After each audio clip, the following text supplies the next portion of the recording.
वज़ीर-ए-आज़म की हिदायत पर NDMA की जानिब से गज़ा और लबनान के लिए इमदाद की फरहमी का सिलसिला जारी। इस्लामाबाद इंटरनेशनल एयरपोर्ट से इमदादी सामान की 13वीं खेप रवाना कर दी गई। गज़ा के लिए इमदादी सामान बरादर हवाई जहाज़ ओमान उधर पहुँचेगा। इमदादी सामान सर्दियों के लिए फैमिली टेंट और गर्म कंबलों पर मुश्तमिल है। NDMA मजमूई तौर पर 1381 टन इमदाद गज़ा और लबनान भिजवा चुका है।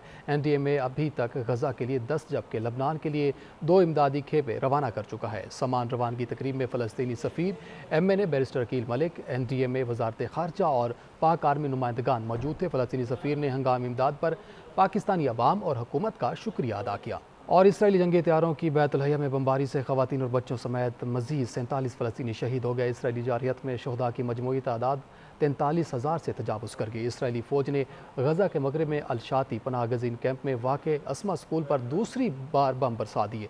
मस्जिद अल यासीन शहीद कर दी गई जबकि दीगर इमारतें ज़मीन बोस हो गई। हमलों के नतीजे में 4 सहाफ़ियों समेत मुतअद्दिद शहरी शहीद और 25 से ज़ायद ज़ख्मी हो गए। मुतअद्दिद अफराद तहाल मलबे तले दबे हुए हैं। तबी ज़राए का कहना है कि शुमाली गज़ा में इसराइली फ़ौज के मुहासरे के आगाज़ से अब तक मरने वालों की तादाद तकरीबन 1000 तक पहुँच गई है।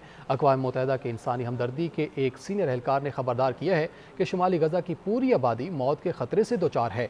60,000 से ज़्यादा लोग नकल मकानी पर मजबूर हुए हैं।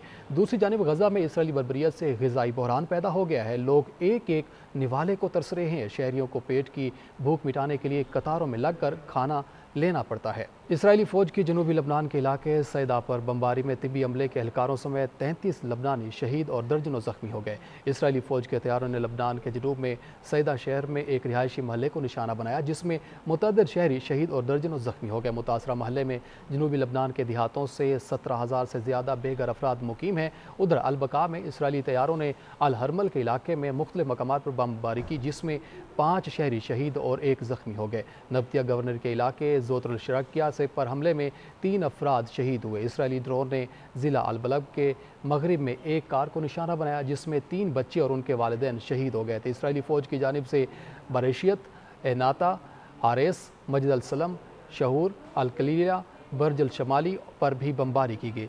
अल-समिया, दीर कानून रास, अल-अलैन, कीफ़ा, बलात, अलशियात और जनूबी लबनान के शहर नबतिया को भी निशाना बनाया गया। इसराइली हमले के बाद अस्पताल शहदा के जस्ते खाकी और ज़ख्मियों से भर गए। सहूलियात महदूद होने से डॉक्टरों को इलाज मुआलजे में दुश्वारी का सामना है।